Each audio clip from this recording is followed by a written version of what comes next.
Praise to the lord. ఈరోజు దేవుడు మనకిచ్చినటువంటి వాగ్దానం ఏంటంటే యెషయా గ్రంథము 28వ అధ్యాయము 29వ వచనం. ఆశ్చర్యమైన ఆలోచన శక్తియు అధిక బుద్ధియు అనుగ్రహించువాడు ఆయనే. ఆమేన్. ఒక క్లిష్టమైన పరిస్థితిలో మనం ఉన్నప్పుడు దాని నుంచి బయటికి రావడానికి ఒక మంచి నిర్ణయం తీసుకోలేని పరిస్థితుల్లో, ఒక మంచి ఆలోచన చేయలేనటువంటి పరిస్థితుల్లో మనకంటే తెలివి గలవాళ్ళు, మనకంటే జ్ఞానము గలవాళ్ళు అని భావించే వారి దగ్గరికి వెళ్ళి, నా పరిస్థితి ఇట్లా ఉంది, నేను దీని నుంచి బయటికి రావడానికి ఏదైనా ఒక సలహా ఇవ్వండి, ఏదైనా ఒక మంచి ఆలోచన చెప్పండి అని మనము వారి దగ్గర సలహాలు సూచనలు తీసుకుంటూ ఉంటాం. అయితే వారు ఎంతకాలం మనకి సలహాలు చెప్పగలుగుతారు? వాళ్ళు ఎంతకాలం మనకి ఒక మంచి ఆలోచన చెప్పగలుగుతారు? వారికి నచ్చినంతసేపు, లేదా మనకి మధ్యలో ఎలాంటి మనస్పర్ధలు రానంతసేపు చదువుతారు. కానీ తర్వాత నుంచి వాళ్ళు చెప్పాలంటే, ఆ పరిస్థితుల్లో ఒక సలహా ఇవ్వాలంటే, ఒక ఆలోచన చెప్పాలంటే వాళ్ళు సహాయం చేయడానికి ఇష్టపడరు, ఆలోచన చెప్పడానికి ఇష్టపడరు. మరి అప్పుడు ఏం చేయాలి? మనకంటూ ఒక ఆలోచన కావాలి, మనకంటూ ఒక జ్ఞానం కావాలి, మనకంటూ ఒక తెలివి కావాలి, మనకంటూ ఒక నిర్ణయం తీసుకోగలిగే శక్తి కావాలి, మనకంటూ ఒక ఆలోచన శక్తి కావాలి. మనం ఎంతకాలమో మన సమస్యలను బట్టి పక్కన వాళ్ళకి చెప్పుకొని వాళ్ళ ద్వారా సూచనలు సలహాలు తీసుకుంటాం. మనకంటూ తెలివి, మనకంటూ ఒక జ్ఞానము, మనకంటూ ఒక ఆలోచన శక్తి కావాలి. మరి ఆలోచన శక్తిని, బుద్ధిని, జ్ఞానాన్ని అనుగ్రహించేది ఎవరున్నారు? నిస్వార్థంగా ఏమి ఆశించకుండా మనకి తెలివిని, జ్ఞానాన్ని, ఒక ఆలోచనను, ఒక నిర్ణయాన్ని తీసుకునే శక్తిని ఇచ్చేది ఎవరున్నారంటే ఒకే ఒక్కరున్నారు. ఆయనే నజరేయుడైనటువంటి యేసుక్రీస్తు వారు. ఆయన పేరు ఆలోచన కర్త అంటే ఈయన ద్వారా చేయబడింది, ఈయన చేస్తాడు, ఈయన చేశాడు, అది ఈయన ద్వారా సృష్టించబడింది అని అర్థం. అంటే ఆలోచనకర్త అంటే ఆలోచనలన్నీ ఆయన ద్వారా వస్తాయి. ఆ ఆలోచన యొక్క శక్తి మనకు కలిగించటానికి ఆయన అధికారం కలిగి ఉన్నాడు. జ్ఞానం ఇవ్వటానికి ఆయన అధికారం కలిగి ఉన్నాడు. బుద్ధిని ఇవ్వటానికి ఆయన అధికారం కలిగి ఉన్నాడు. ఆయన ఆలోచనకర్త. మనకి ఆలోచన శక్తి కావాలి అని మనం అనుకున్నప్పుడు, ఆ యొక్క క్లిష్ట పరిస్థితుల్లో నుంచి మనం బయటికి రావాలన్నా, ఆ యొక్క సమస్యను మనం పరిష్కరించుకోవాలన్నా మనకంటూ కొంత ఆలోచన శక్తి కావాలి. ఆ ఆలోచన శక్తి ఇవ్వగలిగిన దేవుడు ఆలోచనకర్త. ఆ ఆలోచనకర్తే యేసుక్రీస్తు వారు. మనం ఆయన్ని అడగాలి, అయ్యా నా పరిస్థితి ఇట్లా ఉంది, దీని నుంచి నేను బయటపడాలి, దీని నుంచి ఈ సమస్యను నేను పరిష్కరించుకోవాలి, నాకు ఒక మంచి ఆలోచనను దయచేయండి అని మనం అడిగితే ఆయన ఖచ్చితంగా మనకు ఒక మంచి ఆలోచన శక్తిని ఇచ్చి దాని నుంచి బయటపడడానికి సహాయం చేస్తాడు.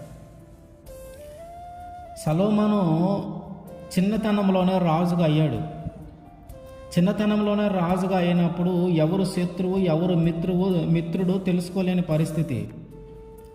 ఎటు నుంచి యుద్ధం వస్తుంది, ఎటువైపు నుంచి శత్రువులు వస్తారు, ఇక్కడ ఎవరైనా న్యాయం తీర్చమంటే ఏం చేయాలి, ఈ ప్రజల మధ్య గొడవలు ఏదైనా జరిగితే ఎలా పరిష్కరించాలి, ఇంతమందిని ఒకే మాట మీదకి ఎలా తీసుకొని రావాలి, ఇంతమందిని ఎలా పరిపాలించాలి, ఇంత చిన్నతనంలో నాకు ఎలా వీలవుతుంది అని ఈ క్లిష్టమైన పరిస్థితిని దాటడానికి ఆయన చేసిన గొప్ప పని ఏంటంటే దేవుణ్ణి అడిగాడు.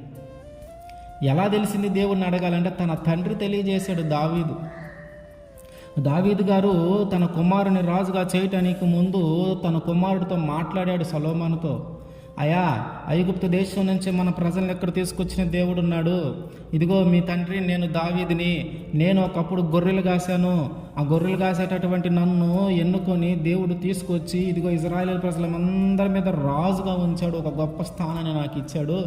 నువ్వు ఎట్టి పరిస్థితుల్లో కూడా ఆ దేవుని నువ్వు మర్చిపోవద్దు, ఎట్టి పరిస్థితుల్లో కూడా ఆ దేవుణ్ణి పూజించడం మర్చిపోవద్దు. నీకు ఎలాంటి శ్రమ వచ్చినా, ఎలాంటి బాధ వచ్చినా, ఎలాంటి కష్టం వచ్చినా ఆ దేవుడిని అడుగు, ఆ దేవుడికి ప్రార్థన చేయి, ఆయన ఖచ్చితంగా నీతో మాట్లాడతాడు, ఖచ్చితంగా నీకు సహాయం చేస్తాడు. ఎట్టి పరిస్థితుల్లో ఆ దేవుణ్ణి వదిలిపెట్టి వెళ్ళొద్దు నువ్వు అని తన తండ్రి తనకి తెలియజేసిన దానిని బట్టి ఇప్పుడు సొలొమోను ప్రార్థన చేస్తూ ఉన్నాడు దేవునికి.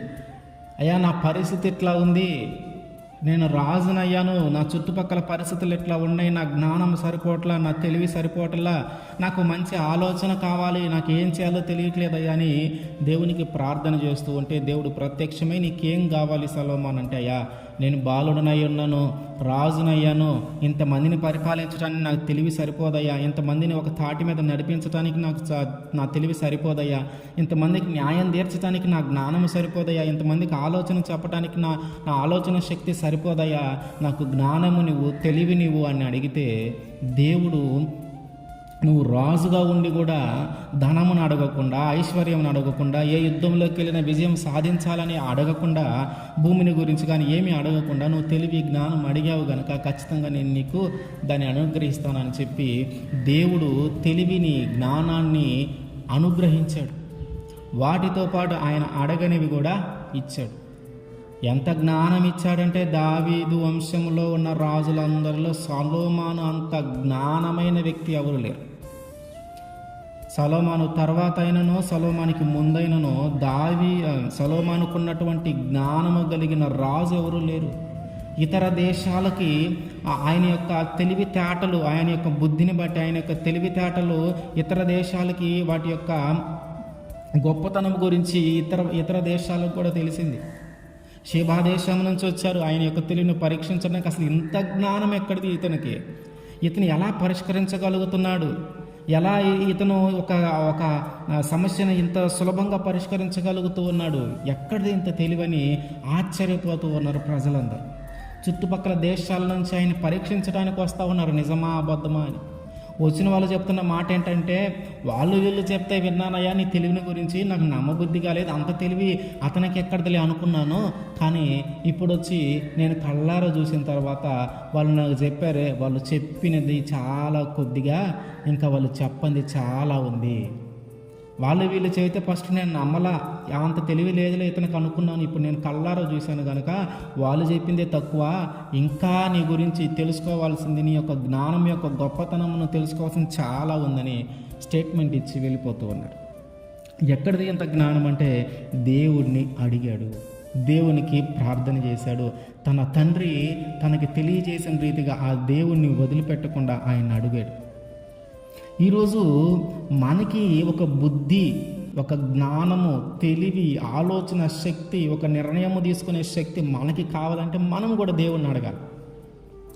మనము కూడా దేవుణ్ణి అడిగితే అప్పుడు ఆయన దాన్ని మనకు అనుగ్రహిస్తాడు. మన దగ్గర ఎంత ధనమున్ననో, ఎంత సంపాదననున్నో, ఎంత ఆస్తిపాస్తులున్ననో మన దగ్గర తెలివి లేకపోతే అదంతా శూన్యమే. ఎందుకంటే ఆ తెలివి లేనప్పుడు దేనికోసం ఎంత వెచ్చించాలో, దేనికోసం ఎంత ఖర్చు పెట్టాలో నీకు తెలియక వృధాగానే అదంతా ఖర్చు అయిపోతుంది. అదే తెలివి ఉందనుకో నువ్వు ధనాన్ని సృష్టించగలవు, తెలివి ఉందనుకో నువ్వు సంపదను సృష్టించగలవు. కనుక ఎంతకాలమో మనము ఆలోచనల కోసమో, సలహాల కోసమో ఒకరి దగ్గరికి వెళ్తాం. మనకంటూ జ్ఞానం కావాలి, మనకంటూ తెలివి కావాలి, మనకంటూ ఒక నిర్ణయం తీసుకునే శక్తి కావాలి, మనకంటూ ఒక ఆలోచన శక్తి కావాలి. ఎంతకాలం ఇతరుల మీద ఆధారపడతాం? సమస్య రావటము వాళ్ళ దగ్గరికి వెళ్ళటము, సమస్య రావటం వాళ్ళకి ఫోన్ చేయటము, సమస్య రావటము వాళ్ళు ఎక్కడున్నారో కనుక్కొని వెళ్ళటం, అట్లా నా పరిస్థితి ఇట్లా ఉంది, ఎలా బయటికి రావాలి, ఒక సలహా ఇవ్వు, ఒక సూచన ఇవ్వు, ఒక ఆలోచన చెప్పు. ఎంతకాలం అడుగుతాం మనం? దేవుడు ఆలోచనకి కర్త అయి ఉన్నాడు. ఆయన్ని మనం అడిగితే బుద్ధి, జ్ఞానం ఆయన అనుగ్రహిస్తాడు, ఆలోచన శక్తి ఆయన అనుగ్రహిస్తాడు. మనం ఆయన అడిగి దాన్ని పొందుకుందాం. ఆమేన్.